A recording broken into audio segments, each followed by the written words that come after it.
Bonjour à tous et à tous. Je vais vous présenter aujourd'hui un atelier sur Outlook, comment transformer votre messagerie en un véritable assistant personnel. Donc comment gérer de façon zen votre boîte email. Donc tout d'abord, je vais vous présenter quelques facteurs chronophages dans votre quotidien.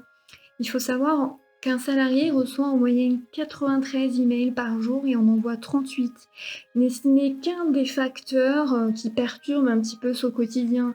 Il n'y a pas que les emails, il y a effectivement les imprévus, les dysfonctionnements, les interruptions, les process et les outils et les réunions. Donc on va se concentrer aujourd'hui sur l'email et comment gagner en efficacité professionnelle. Alors, ça passe tout d'abord par planifier le traitement de vos emails. Chaque jour, planifiez des plages horaires ininterrompues pour traiter vos emails.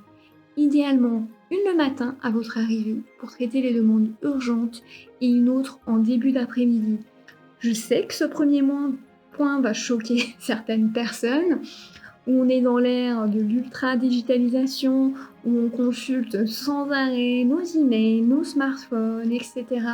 Eh bien, ce sont des distractions inutiles, des sources de stress importantes que vous ne vous rendez pas compte. Et pour gagner en efficacité professionnelle, c'est indispensable de s'aménager des plages horaires qui sont dédiées à certaines tâches.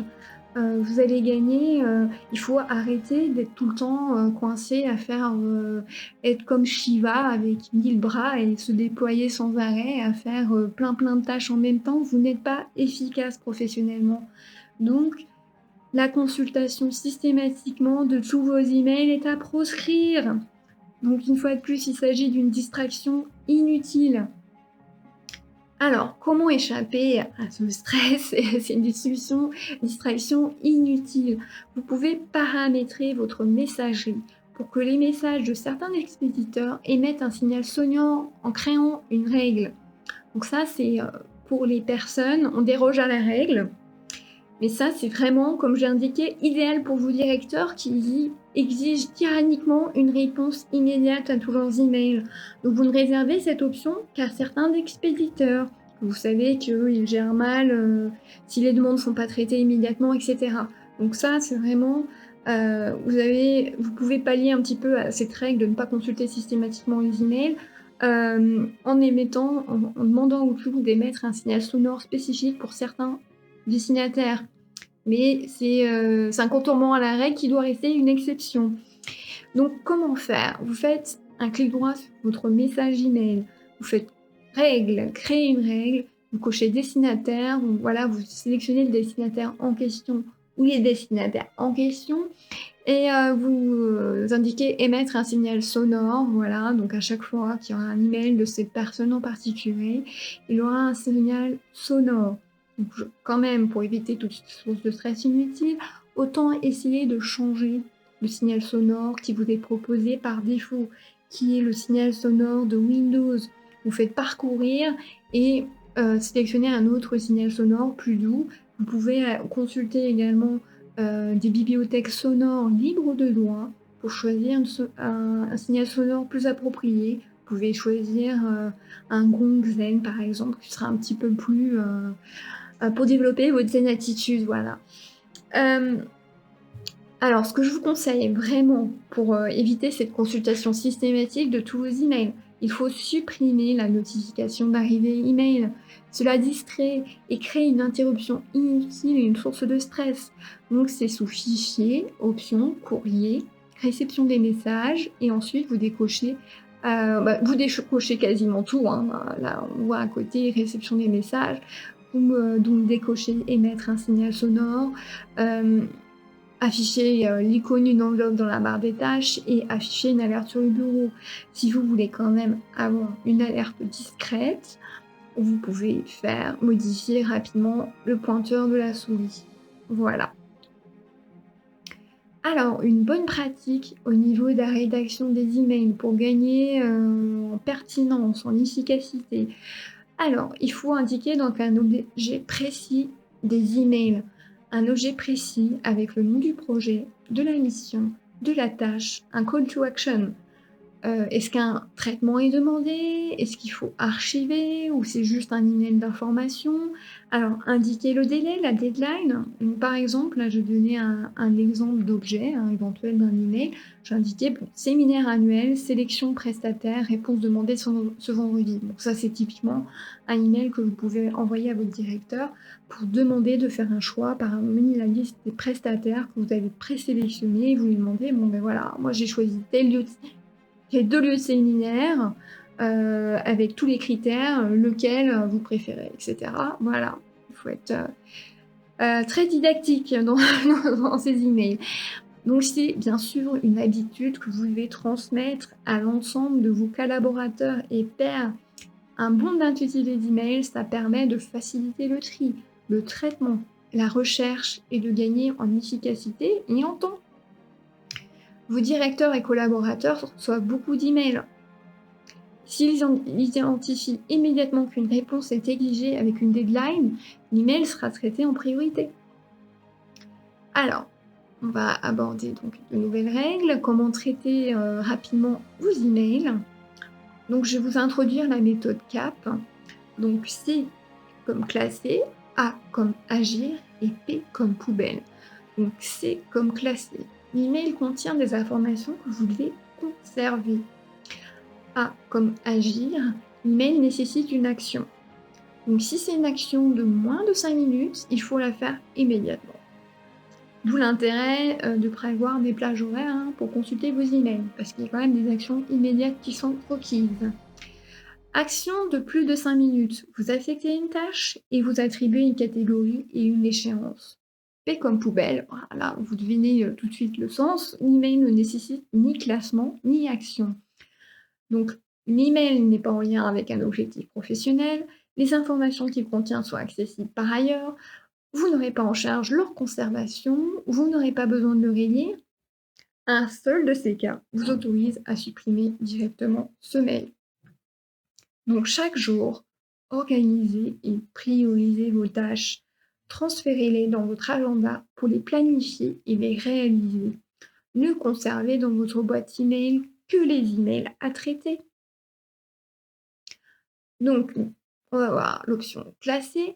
Donc, classer, je rappelle, l'email contient des informations que vous devez conserver. Donc, on va commencer par classer par catégorie votre email. Alors ça, c'est une option que j'adore sur Outlook. En fait, vous pouvez créer des catégories pour, pré-classer vos emails dans votre boîte de réception. Vous avez des codes couleurs et à ces codes couleurs, vous pouvez associer, donc des thématiques générales de vos emails. Donc par exemple, j'ai indiqué, administratif, par exemple, ça va être bleu, déplacement jaune. Donc pour classer vos emails, ça va être, très simple. Vous faites un petit clic droit sur l'email et vous faites «Classer» et ça va donc pré-classer, vos emails, dans votre boîte mail. Ensuite, vous pouvez également, classer dans un dossier vos emails. Donc vous faites un clic droit sur l'email, déplacer et vous sélectionnez le dossier. Donc classer par catégorie, ça permet une meilleure organisation de votre boîte email par thématique. Et c'est très important d'être organisé et structuré dans votre boîte mail.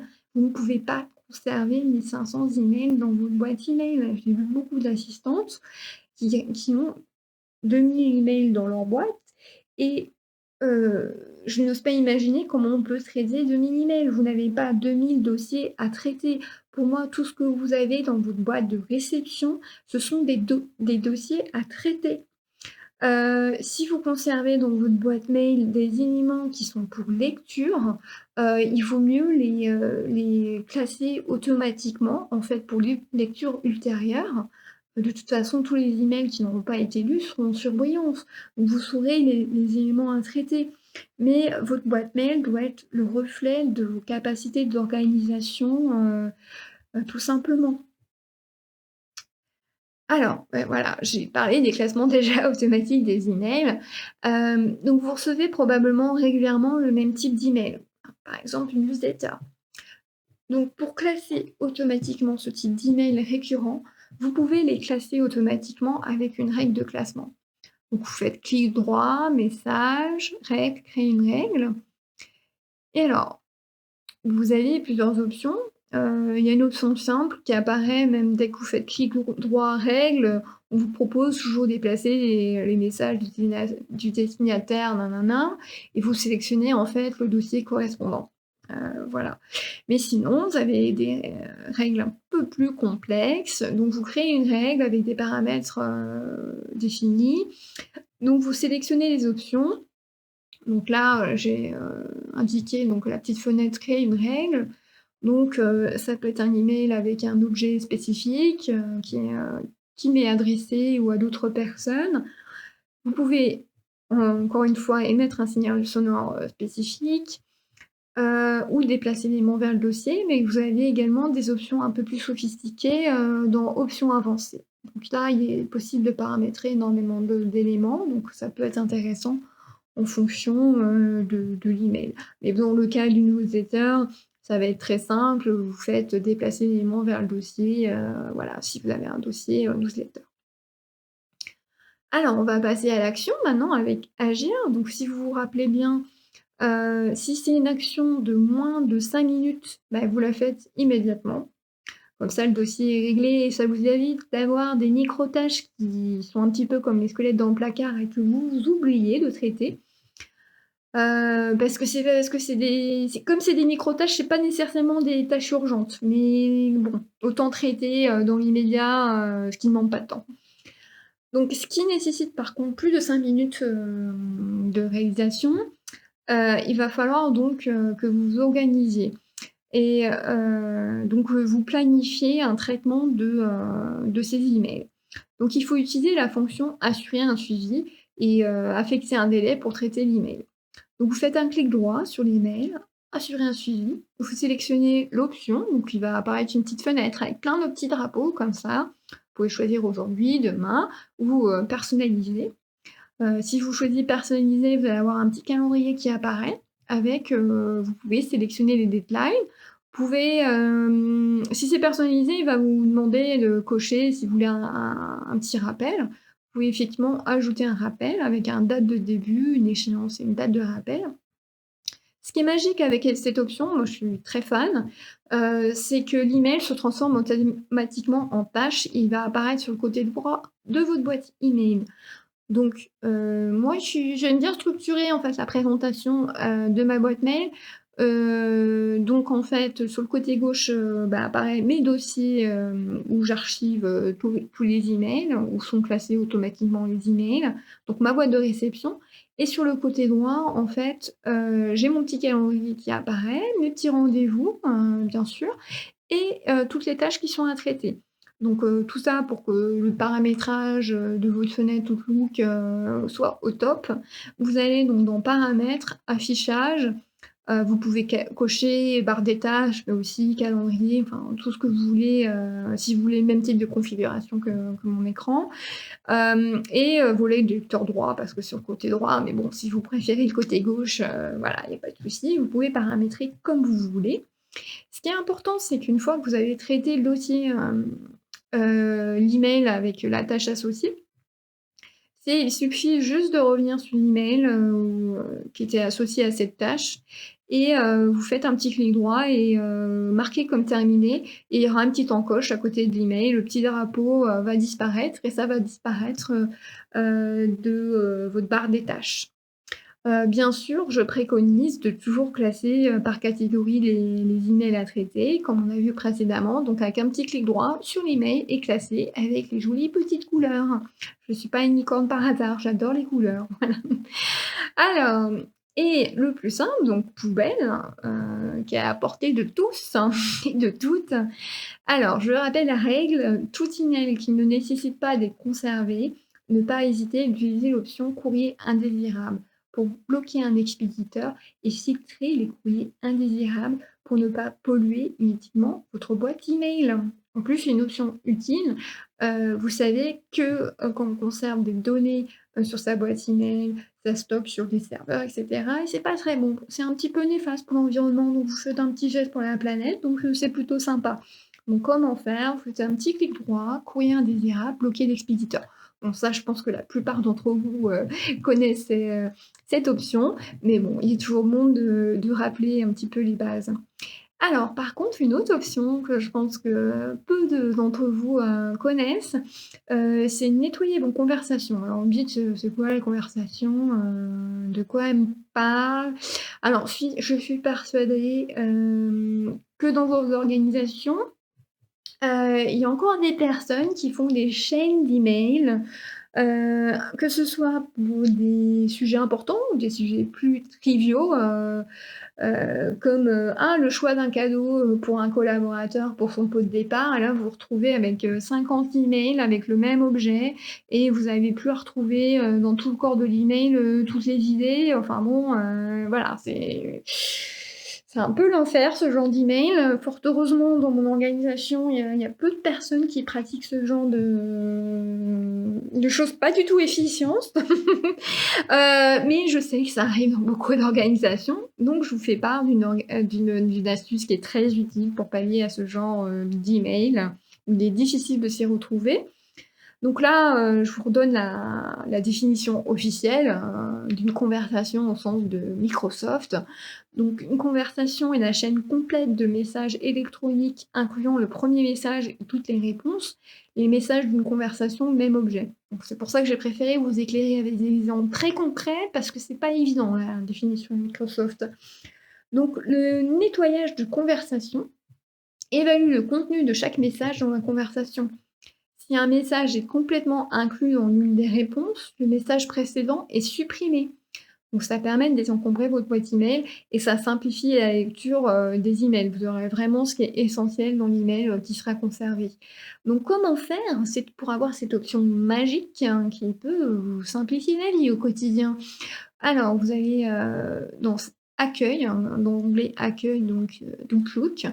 Il y a une option qui apparaît qui s'appelle «Nettoyer» et vous faites «Nettoyer la conversation» et vous confirmez «Nettoyer» et puis là, vous allez voir, c'est magique. Au lieu de 50 emails, vous allez la retrouver avec un email avec, l'essentiel de la conversation donc c'est plutôt génial, une petite touche magique. Alors voilà, beh, écoutez, c'était ma dernière astuce pour aujourd'hui.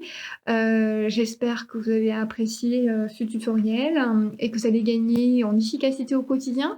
Alors, il faut savoir que cette présentation est disponible dans mon espace membre, sous, forme, PPT, donc ce sera un peu plus simple peut-être pour suivre, l'ensemble des astuces et il y a un article qui est associé sur mon blog.